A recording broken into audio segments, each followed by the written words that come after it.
नमन करता हूं। और इस दौरान वज़ीर-ए-आज़म ने अपनी तकरीर में वाटर मिशन का जिक्र किया। उनका कहना है कि पानी से जुड़े मसाइल से मौसर अंदाज से निपटा जाएगा। में जल कैसे पहुंचे, हर घर को जल कैसे मिले, पीने का शुद्ध पानी कैसे मिले। और इसलिए आज मैं लाल किले से घोषित करता हूं कि हम आने वाले दिनों में जल जीवन मिशन को लेकर के आगे बढ़ेंगे। ये जल जीवन मिशन, इसके लिए करीब केंद्र और राज्य साथ मिलकर के काम करेंगे और आने वाले वर्षों में 3.5 लाख करोड़ रुपए से भी ज्यादा रकम इस जल जीवन मिशन के लिए खर्च करने का हमने संकल्प किया।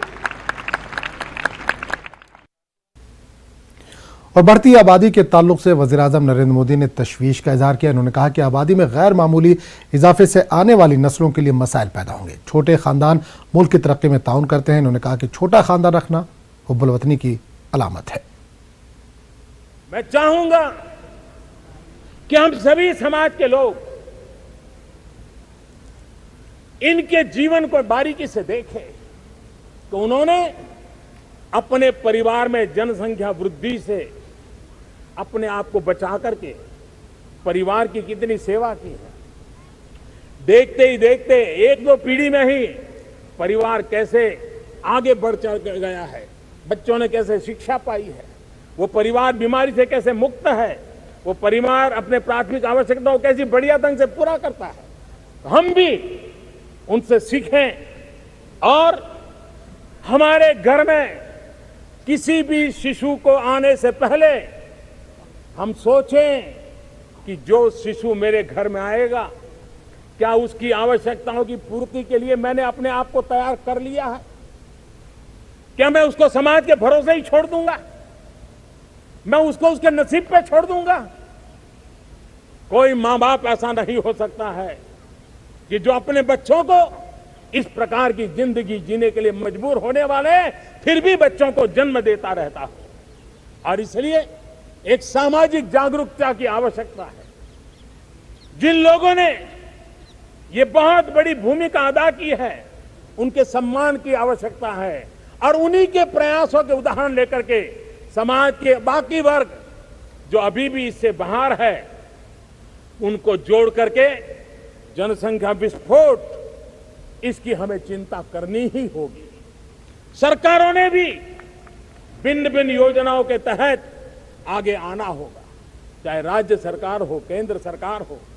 हर किसी ने इस दायित्व को कंधे से कंधा मिला करके, हम अस्वस्थ समाज नहीं सोच सकते, हम अशिक्षित समाज नहीं सोच सकते।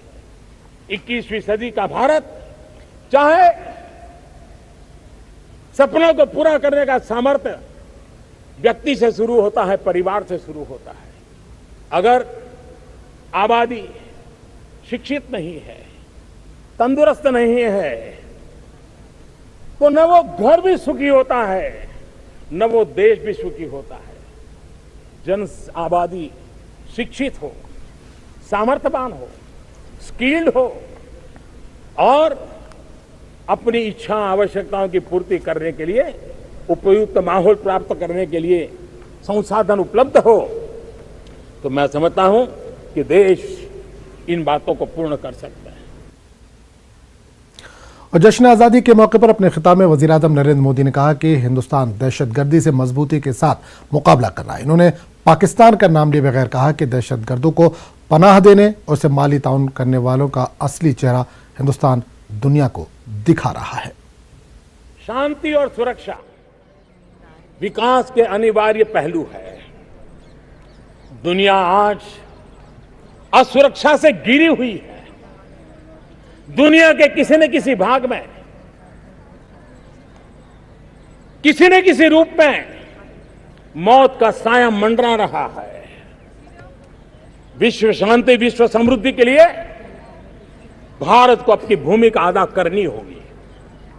वैश्विक परिवेश में भारत मुख्य दर्शक बन के नहीं रह सकता है और भारत आतंक फैलाने वालों के खिलाफ मजबूती के साथ लड़ रहा है। विश्व के किसी भी कोने में आतंक की घटना ये मानवतावाद के खिलाफ छेड़ा हुआ युद्ध है और इसलिए मानवतावादी शक्तियां विश्व भर की एक हो, आतंकवाद को पनाह देने वाले, आतंकवाद को प्रोत्साहन देने वाले, आतंकवाद को एक्सपोर्ट करने वाले, ऐसी सारी ताकतों को दुनिया के सामने उनके सही स्वरूप में प्रस्तुत करना, दुनिया की ताकत को जोड़ करके आतंकवाद को नष्ट करने की प्रयासों में भारत अपनी भूमिका अदा करे, उसके लिए हम चाहते हैं। नाज़रीन, आपको बता दें कि जम्मू में भी जश्न आज़ादी की धूम है। अलग अलग मुकामात पर यौम आज़ादी की तकरीब